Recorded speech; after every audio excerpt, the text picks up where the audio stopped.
here. A box. This is from Hope and Plum. This is the new Sprout carrier. They're like, it's not a lark, it's its own thing, but it's essentially kinda a newborn lark. For size comparison, this is the box that my lark came in. This is the box the Sprout just came in. So let's see what it looks like. I got this Sprout with the intent of trying it out, seeing what it's like. I know that I'm not having another baby, so I won't be able to try the Sprout with a newborn. So I'm going to try it out with my girl as well as with a baby doll and just, I don't know, take a look at it all, see what it's like, since I won't get an opportunity again. And then I will be sending it off to my friend who is buying it from me. So we have here, this is the Frolic pattern. So some of you will be familiar with Frolic if you know Hope and Plum stuff. Frolic is so cute because it's got little mama gnomes who are baby wearing and breastfeeding. January 2026. Pretty crazy.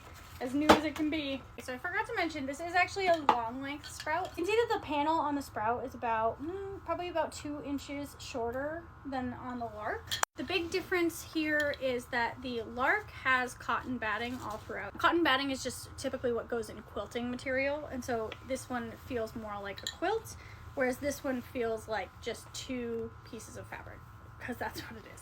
Also means that there's a little less sewing, which I'm sure is why they could make the Sprout a lot cheaper than the lark, because there's just less material, less sewing. The lark has to have all of these extra stitches here to just keep that batting in place.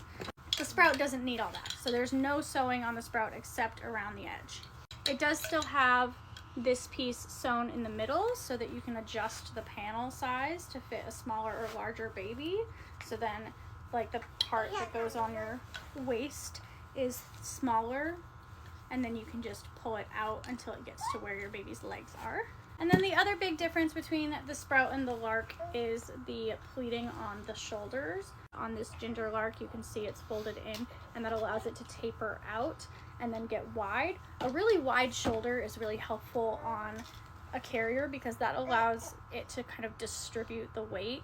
And then on the Sprout, instead of being folded over, it's got pleating. So you can see there's just little pleats there that still allow it to get that really nice wide shoulder, but rather than being folded over, it's a pleat, which I don't know how much that's for function and how much is for look, but it definitely is a different look. It's very cute.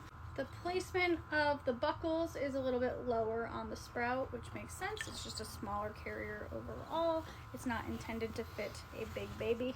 So these are rated to go from 7 pounds all the way up to 24 pounds. And there's no like height limits or anything. But once you start getting into those higher weights, that also means typically they've got longer legs. And so then you might not be getting the proper knee function, proper knee support that it should have.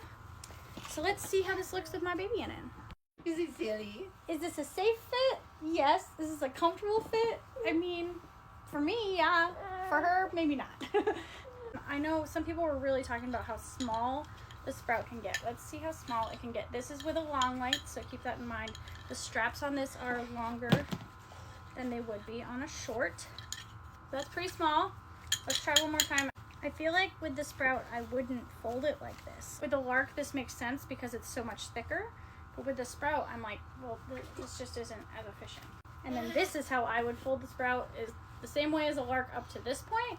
But then there, I would fold it in half because it can get pretty small. This is also how people do some larks to put them in the flat bottom bags and such. But yeah, it does get pretty small. I don't know that I agree with them calling it in the palm of your hand. My hands are not that big. Definitely does get pretty small. Definitely easy to throw in a diaper bag, especially if you have a short length and don't have quite so many straps. But yeah, even with a long length, that's pretty small. So my initial thoughts are, yeah, this is definitely a newborn lark, for sure. No question, this is a teeny tiny lark. The main difference is being it doesn't have the cotton batting. And then there's just some other very minor cosmetic differences that are pretty small. And I will make another video where I'm comparing specifically how my baby looks in the lark versus the Sprout. Are you ready for that video now? No, she says. we'll do it later. In my excitement about Sprout, I forgot to mention that I do have a referral code that you can use if you want to get $30 off of a purchase of $175 or more. Sprouts are only $100. They are currently not for sale because they are sold out until March. They will be restocking in March. But there are other things, of course. There's the Lark, which is for a slightly bigger baby, and all the way up to toddler years, really. And then there's also the Kid Larks, which are for the toddler and beyond. And then, of course, there's also their ring slings and their baby wraps if you prefer a wrap style. For the code, it's not technically a code, it's actually a link, and it is the one on my link tree. So be sure to check that out if you want to get $30 off any order of $175 or more.